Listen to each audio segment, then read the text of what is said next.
From Bernie Sanders. He published this today. It was an op-ed piece in New York Times online section, I think. But this is what he wrote. Surprise, surprise. Workers in Britain, many of whom have seen a decline in their standard of living, while the very rich in their country have become much richer, have turned their backs on the European Union and a globalized economy that is failing them and their children. And it's not just the British who are suffering. That increasingly globalized economy, established and maintained by the world's economic elite, is failing people everywhere. Incredibly, the wealthiest 62 people on this planet own as much wealth as the bottom half of the world's population, around 3.6 billion people. The top 1% now owns more wealth than the whole of the bottom 99%. The very, very rich enjoy unimaginable luxury, while billions of people endure abject poverty, unemployment, and inadequate health care, education, housing, and drinking water. Could this rejection of the current form of the global economy happen in the United States? You bet it could. During my campaign for the Democratic presidential nomination, I visited 46 states. What I saw and heard on too many occasions were painful realities that the political and media establishment fail even to recognize. In the last 15 years, nearly 60,000 factories in this country have closed. 60,000 factories in this country have closed. And more than 4.8 million well-paid manufacturing jobs have disappeared. Much of this is related to disastrous trade agreements that encourage corporations to move to low-wage countries.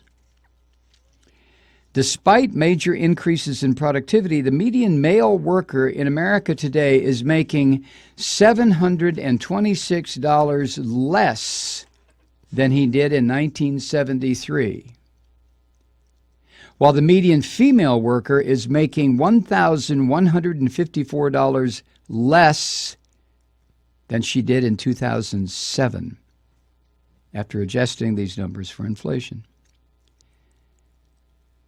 Nearly 47 million Americans live in poverty. An estimated 28 million have no health insurance, while many others are underinsured. Millions of people are struggling with outrageous levels of student debt.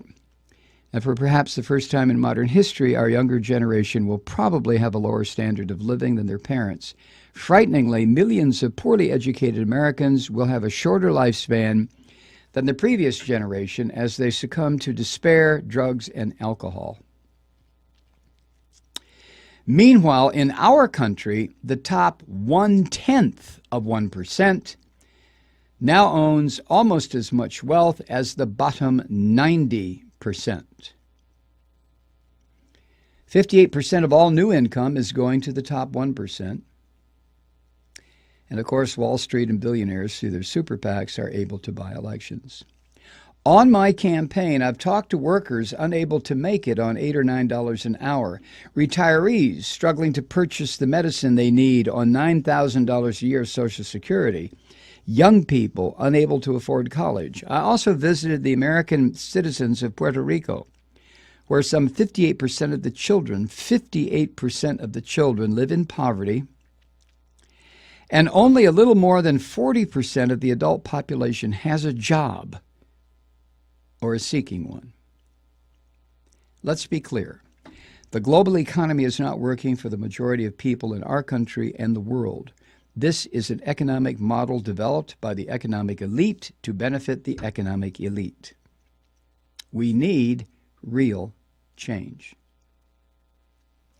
But we do not need change based on the demagogy, bigotry, and anti-immigrant sentiment that punctuated so much of the Leave campaign's rhetoric in Great Britain and is central to Donald Trump's message. We need a president who will vigorously support international cooperation that brings the people of the world closer together, reduces hypernationalism, and decreases the possibility of war. We also need a president who respects the democratic rights of the people and who will fight for an economy that protects the interests of working people, not just Wall Street, the drug companies, and other powerful special interests. We need to fundamentally reject our so-called free trade policies and move to fair trade. Americans should not have to compete against workers in low-wage countries who earn pennies an hour.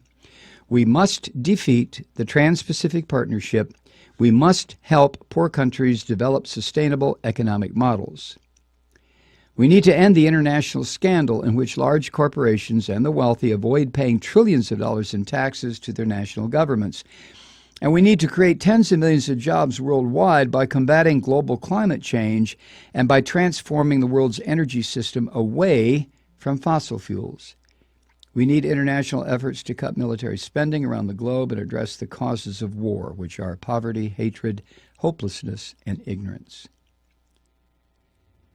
The notion that Donald Trump could benefit from the same forces that gave the Leave proponents a majority in Britain should sound an alarm for the Democratic Party in the United States. Millions of American voters, like the Leave supporters in Great Britain, are understandably angry and frustrated by the economic forces that are destroying the middle class. In this pivotal moment, the Democratic Party and a new Democratic president need to make clear that we stand with those who are struggling and who have been left behind. We must create national and global economies that work for all and not just a handful of billionaires.